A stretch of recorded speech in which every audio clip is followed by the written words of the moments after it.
Welcome back. As always, if you have anything to add to this conversation, please leave it down in the comments, because that's why I make these videos, have conversations with you guys, so please continue the conversation down in the comments. Or if you have any comments about the channel in general, let me know down there, because I'm always looking for improvement. Your comments help out a ton. Finally, be sure to check my other channel, YC Games. It's the one with the orange logo. And without further ado, let's get right into this video.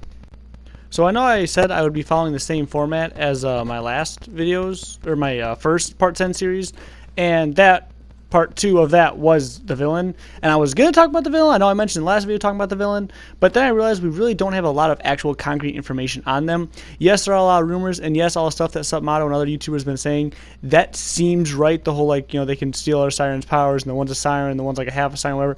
That seems accurate. I'm not saying that's wrong. I'm just saying I would very much like to know for certain before I actually make a video on it. So instead, I'm going to talk about the planet and the environments, because we have a lot of more information on that. I'm going to be looking at all the trailers and stuff, looking at my old videos, see what I got right, see what I got wrong, stuff like that. And yeah, let's just get right into it. I really didn't say much in this video that was relevant. It was kind of obvious stuff. Just the fact that we most likely take most of the game on Promethea, which that still stands. That seems like what's going to happen. Obviously that's more wrong, but we'll get more of that in the actual video. I talked a lot about the different enemy types. I don't know why, or like different creature enemies. I don't know why I mentioned that, because that should have been in the future video when I talk about enemies. So I'm going to save all that stuff for that video, whenever it comes out, whatever part it is. So I really don't have anything to say about my old video in this one, so let's just move on to the new stuff. So we knew that most likely it would be taking place on multiple worlds, or at least get off of Pandora in some way. That we kind of knew just from, I guess, predictions, but it was kind of obvious because they leaked it a couple times and up and said it a couple other times. Anyway, so that's confirmed now, because in the trailers, they said multiple times in both of the big trailers that came out, you know, explore the worlds, or save the worlds. You know, they said one, whatever one it is. So they said worlds, like plural. So there's more than one world that we will be on in Borderlands 3.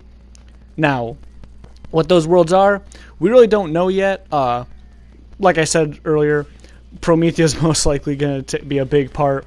I'm thinking that we're also going to spend a decent chunk of time on Pandora, because in those trailers, you actually do see a lot of environmental features that are on Pandora, like some of the plant life you can see in the background, just kind of the way the rocks are structured. You could call that lazy, but at the same time, I'm thinking that we'll at least spend a decent chunk on Pandora. I don't want to spend a lot of time on Pandora, because we've seen a lot, and I want to move on. I want to see the other worlds. I want to see Promethea. I want to see wherever else we're going.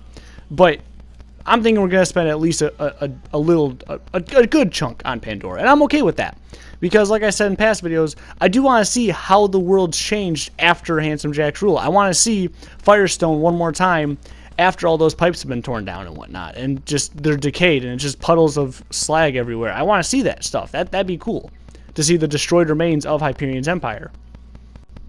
I'm thinking a good chunk of the other shots we saw in the trailer were from Promethea or some other planet, possibly like Eden 6 or Eden 8. Those are just kind of planets that have been named a couple times in the series. So I guess we don't actually know where we're going, but it's definitely, without a doubt, we are going to multiple worlds. We're not just going to spend all the time on Pandora or even all the time on Promethea. We're going to switch between the two. We're going to go other places. It's going to be a good time, and I'm really excited for it. Now, one of the biggest reasons I'm excited for multiple planets, it opens up the opportunity for a lot more diverse environments. Because if you're on the same planet, yeah, you can get pretty ridiculous. And they did do quite a decent job in like Borderlands 2 and the pre-sequel. Borderlands 1's kind of plain throughout most of the game, so I can't really comment on that. But they do a good job of showing off the different planet biomes within a decent reason. However, if we're going to different planets, anything goes. Like, just look at the difference between Elpis and Pandora. Anything goes. And it's even, like, within reason. Like, it's not even too ridiculous to say, oh, yeah, that could be like that. So, yeah, even if we did keep it on Pandora, they could make some outlandish environment, and it'd be like, yeah, I guess that makes sense. But if we're to go on different planets, then the possibilities are just endless on what could be different. Everything could be completely different, and that's why I'm really excited. And I'm also really excited because of the different environments that they did show off in these trailers. I am very excited for that futuristic city. I'm sure that's what everyone else is freaking out about. I don't know. I haven't actually watched a lot of videos or talked to a lot of people about it, but that's definitely the one place I am very much looking forward to exploring, because it reminds me a lot of the Claptastic Voyage, the Borderlands pre-sequel DLC. Oh, you're inside Claptrap. Just that kind of city. It's all futuristic, and there's different like pipes going places. It's different, obviously, but just the futuristic side of it. That's what it reminds me of. And I like that environment. It was kind of confusing, so I feel like maybe because this is a little more grounded, it'd be a lot better. But I hope we can actually explore it. I hope it's not just a background and we're spending, we can only go in 1 or 2 buildings. I don't expect to obviously explore the whole city, but it's there. I want to at least like jump from rooftop to a decent, a good chunk of the buildings. I want access to some of the buildings. I don't want to just be able to walk around the outside of them. That'd be boring. But I mean, the fact that they're showing it off and it looks awesome. I'm excited to see how it's actually going to play out. I just hope we can actually explore it. It's not just a spot like, oh yeah, look at that city, and then you can't actually go in it. You just see it from a distance the whole time. That'd be terrible. I can't see them doing that, but at the same time, you never know. The other interesting one that kind of stuck out for me in the trailers was the swamp, because they kind of showed that off quite a bit. That's weird to me, because we've already had a swamp, like in Sir Hammerlock's DLC. That was a swamp. Pretty much the whole area was a swamp, and it was alright. I liked it. This is obviously a different kind of swamp, rather than like bungalows and island people and running through the trees and stuff. Well, I guess it is still like running through the trees and bungalows. And there could be island people, so I don't know. It could just be the same place, to be honest, now I think about it. I don't know. It's just one of those places where, yeah, it's different, it's interesting. It looks like an interesting area to explore and whatnot, so I'm all for it. It just, I don't know. It's not unique enough, I guess. And that feels like a weird thing, because obviously they also showed off like some more desert areas, like just traditional Borderlands wasteland stuff. And yeah, I'm not exactly too excited for that either. Like, yeah, I guess you could argue, well, that's Borderlands. Borderlands is a wasteland, which, yeah, it is. But this is Borderlands 3. We're going to different planets. They can do whatever they want. They can have as many different environments as they want. And I like that they are keeping it traditional. Because, like I said, swamp and the wastelands, that's what Borderlands is. And I like that, because then it can keep the identity of, the psychos, the bands, the crazy people, and this post-apocalyptic, even though it's not post-apocalyptic, it's just a shitty situation. But it has that, feeling of post-apocalypse with it. That's cool. That's all well and good. It felt weird that those are the kind of environments they're showing off, and it almost makes me worry maybe they're not going too crazy.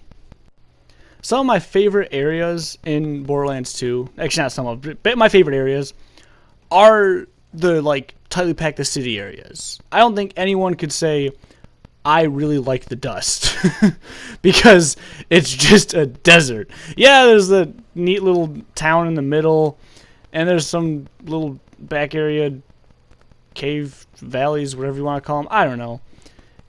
And yeah, it's more just an excuse to have an area to drive around in and shoot stuff in. And there's a racetrack, but that was just boring to me. I didn't care. I like the tightly packed cities. I like being able to walk from city to city to city, to town to town to town.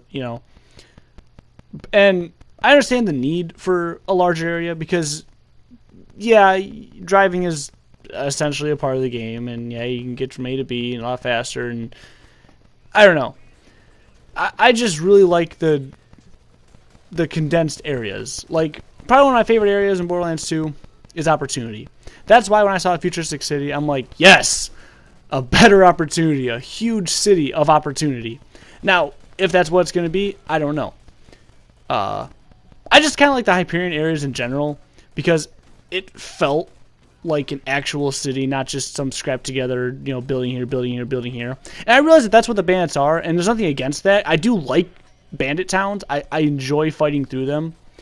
But there's something about the way Hyperion, how the Hyperion cities were laid out and how they were made. It just felt really cool. So I kind of expected more of that, and it looks like they're going more bandit town, which, again, there's nothing wrong with that. I like the bandit towns. I like fighting through them. Even though they are just basically just, hey, here's a place. There's enemies here. Go fight through this. Nothing wrong with that. That's just kind of what they were used for, and that's kind of what they were. I just kind of personally preferred the more Hyperion cities. And now that being said, in the trailers, they showed off where essentially like strongholds, I want to call them, and I'm all for that. Like, you know, you see the giant wall that says Children of the Vault on it. You can clearly tell there's some kind of bandit town behind there, some big bandit town behind there. I'm all for it. That looks awesome. And there's even like a scrap city. That I'm just calling it that because that's the best I can come up with. It looked like a big city. There's lots of buildings, lots of high buildings, lots of really tall buildings to climb up. But it was made out of scrap. And that's, again, just traditional Borderlands. And there's nothing wrong with that. I enjoy traditional Borderlands in that way. But it felt weird they didn't show off more diverse areas.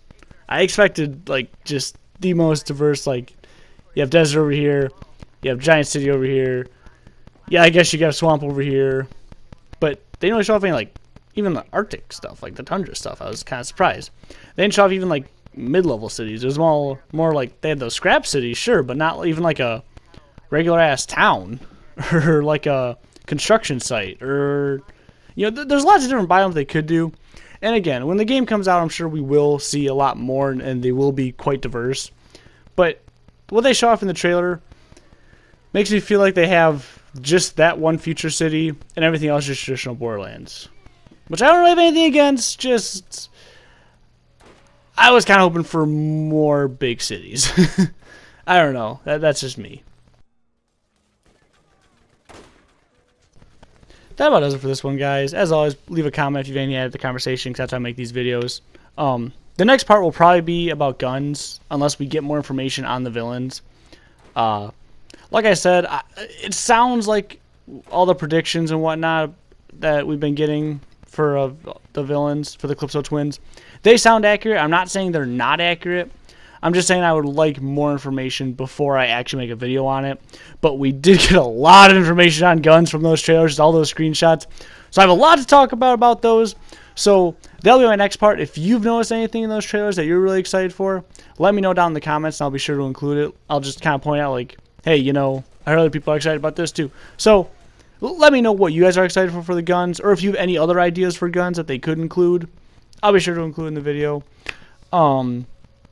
That is, of course, unless we get more information on the villain. I'm probably gonna... I'm switching up the Borderlands Remastered playthrough series because no one seems to watch it. No one seems interested, which is fair. I don't care. So I'm just gonna not give a shit anymore, and I'm gonna say whatever the hell I want. So if you want just rants for about 20 minutes at a time, tune in, because I've actually been quite angry about quite a few things lately. So I need an excuse to get that off my chest. You know, just yell at it in a microphone for 20 minutes. So if you're interested in some random rants, and if you're not offended easy, because who knows, I might trigger nerves, be sure to tune in. That about does it for this one. Keep your stick on the ice. We're all in this together. See you in the next one. Thanks for watching. All that jazz. Bye.